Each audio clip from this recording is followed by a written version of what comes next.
Diakinesis in cerebellum is known. Von Monakov discovered it in 1914. I began to ask myself why diakinesis would develop and why spasticity develops with passage of time. Neurorehabilitation science describes spasticity as a motor disorder characterized by velocity-dependent increase in tonic stretch reflex resulting from hyperexcitability of stretch reflex. Suffering from spasticity is huge and quality of life is poor. There is no treatment that cures spasticity, though some drugs do give temporary relief. I thought deeply and felt the need to know how patients describe spasticity. Most patients describe it as if his body feels stiff like a log, and some describe it as if their body is imprisoned with stiffness that prevents him from moving freely. I thought, is it possible to liberate these patients from the clutches of spasticity? Can I give freedom to the body of the patient from spasticity?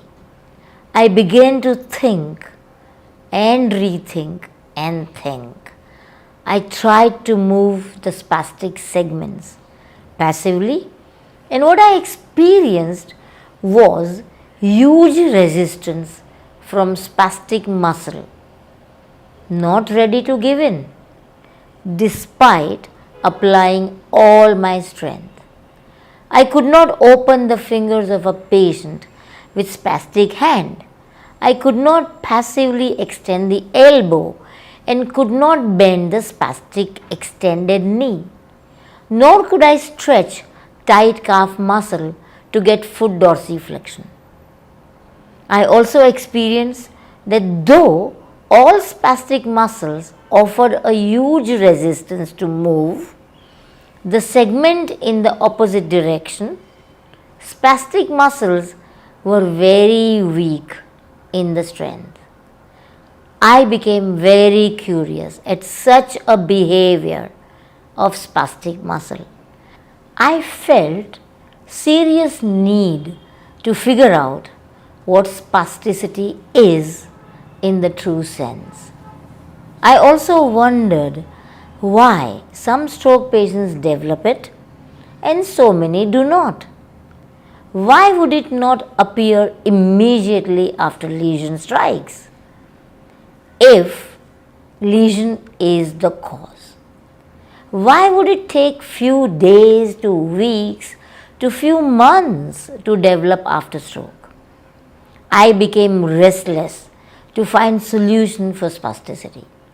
I began to think, why would brain develop resistance to movement? Does problem solver brain have any purpose behind developing spasticity? What could be the purpose of the brain? I started experimenting clinically as a clinician. I recognized that patient shows typical posture like severely spastic, stiff knee, unable to bend, and foot drop with thigh tightness while walking. I also saw that some very hypotonic stroke patients develop knee recurvatum and foot drop with contracture. I saw that spastic stiff knee patient while walking, standing up and climbing has his upper limb kissing the chest or hugging the abdomen. I saw that no one had swing in the arm when they walked. I also saw that no matter how much work was done on these symptoms, they persisted forever. This was alarming signal to me. I saw that grouping in flexion in upper limb increased in spastic patients while climbing stairs and walking, and I saw that grouping reduced and the muscles relaxed to some extent when the patient was made to lie flat in supine. I observed that the patient who took walking very seriously and was aggressive in temperament and practiced walking for hours and hours, though muscles were paretic, they developed invariant synergic grouping in upper limb and spasticity and contracture too. This was a clear indication that walking was influencing the upper limb posture. I thought a lot. Then I tried hopping on one leg myself to experience what my body does. And what I saw, my arm also went into synergic grouping in flexion when I was hopping. This made me think, and I realized that it is physiological and not pathological for the upper limb to get in flexion when one hops on one leg. I saw clearly that loading issues following stroke makes stroke patient use paretic leg simply as a prop with knee locking to prevent falling. I wondered, how does stroke patient cope with gravity, which is an invariant force that acts on the body all the time? How does brain handle gravity when one side of the body no longer can generate force? In gravitational atmosphere, brain constantly uses muscles of both sides of body as its tool for the automatic postural control and for the automatic safety to combat against gravity for self-safety.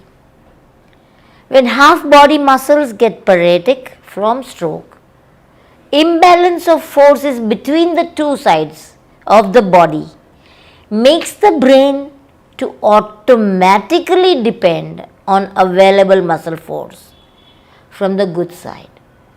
This is seen very clearly in patients when they use good arm and leg to sit down, to stand up, and to walk and to climb.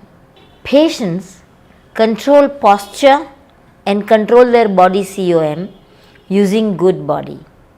I saw that all patients perpetually excluded paretic body for the postural safety and to control the center of mass. I asked myself, why all patients of stroke excluded use of paretic body? Why all stroke patients have loading difficulties irrespective of location of lesion? Why all stroke patients depend on good body for the postural control?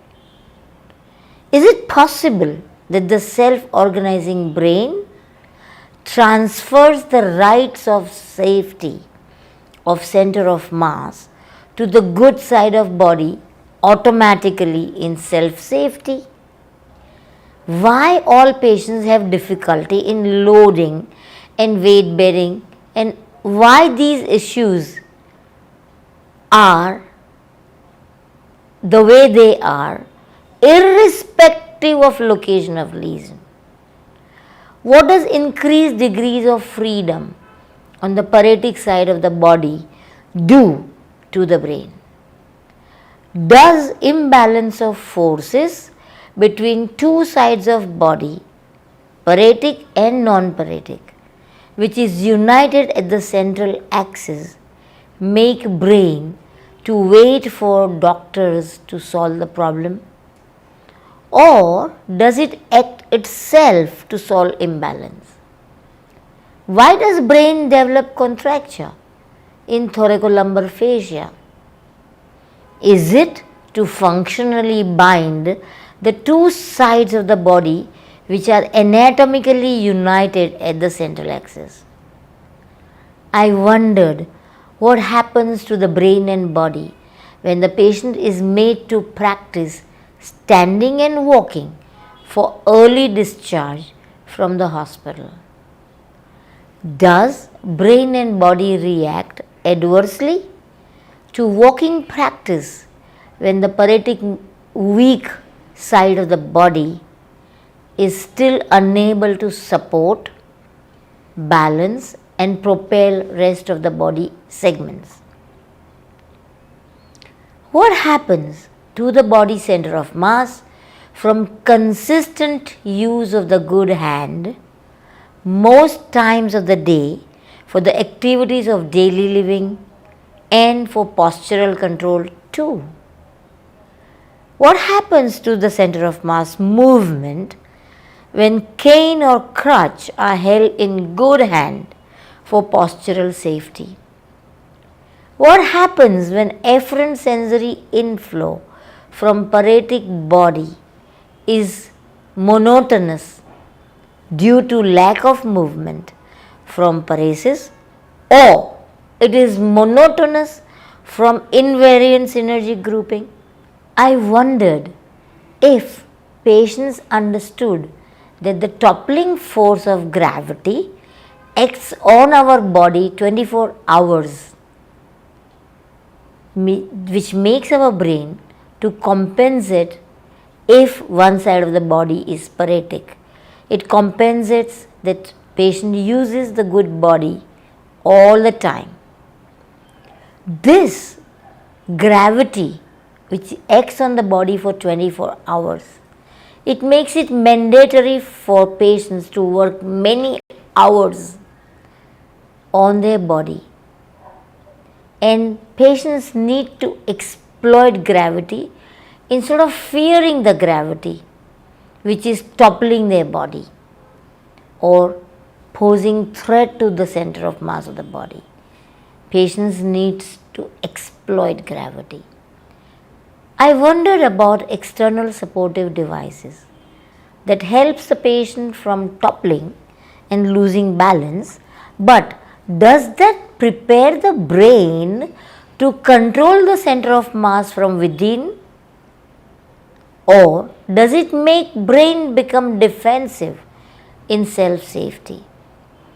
I recognized the importance of what not to do with the brain and the body when half side of body is paretic.